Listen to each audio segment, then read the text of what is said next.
आप फरमाते हैं मैं शुरू में एक औरत पे आशिक हो गया था, समझाने के लिए बात करते, आशिक हो गया था एक औरत पे।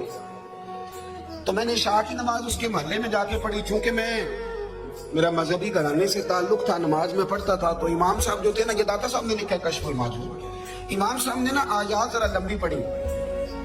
मेरे दिल में ख्याल आया कि मौलाना आप तो फारिग हैं, तो हमें तो और भी काम है। तो कहते हैं नमाज से फारिग होकर मैं उसके घर के चक्कर लगाता था, सारी रात घूमता रहता था। वो चंद लम्हों के लिए छत पे आती थी, दो एक बात करती थी, चली जाती थी। हद ये है कि मुझे कभी उस पर गुस्सा भी नहीं आया और उसका इंतजार करके कभी मैं थका भी। ये दाता साहब लिख रहे हैं। हजरत अब्दुल्ला इब्न मुबारक फरमाते एक रात में गया, इसी तरह मैंने नमाज पढ़ी, फिर मैं उसके घर गया। मैं सारी रात, सर्दियों की ठंडी रात, 11-12 घंटे उसके घर का तवाफ करता रहा, माज़अल्लाह चक्कर लगाता रहा। आधी रात को सहरी के वक्त वो छत पे आई 1 मिनट के लिए और कहने लगी घर में मेहमान बहुत ज्यादा हैं, आज बात नहीं हो सकेगी।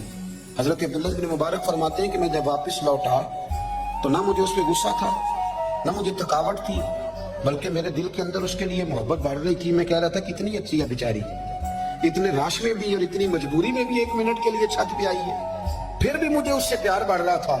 कहते हैं जब मैं थोड़ा आगे बढ़ा तो फजर की अजान हो रही थी, यकदम मेरे अंदर से आवाज उठी। मैंने कहा अब्दुल्ला, अगर तू एक औरत के लिए सारी रात खड़ा रहता है, ना थकावट होती है, ना गुस्सा आता है, बल्कि प्यार बढ़ता है। अगर औरत के लिए बंदा खड़ा रह सकता है तो रब रसूल के लिए भी खड़ा रह सकता है। फिर तरावी पढ़ना कोई इतना मुश्किल काम नहीं है, फिर तहज्जुद के लिए उठना कोई मुश्किल काम नहीं है। शर्त यह है कि प्यार हो जाए। एक औरत के लिए अगर ये सारा कुछ हो सकता है तो अल्लाह रसूल के लिए भी हो सकता है। फरमाते मैंने तौबा कर ली और फिर मेरा हाल ये है कि वो तौबा की तो फिर 60 साल गुजर गए, सारी रात मुसल्ले पे खड़ा रहता हूँ, मुझे कभी थकावट नहीं हुई।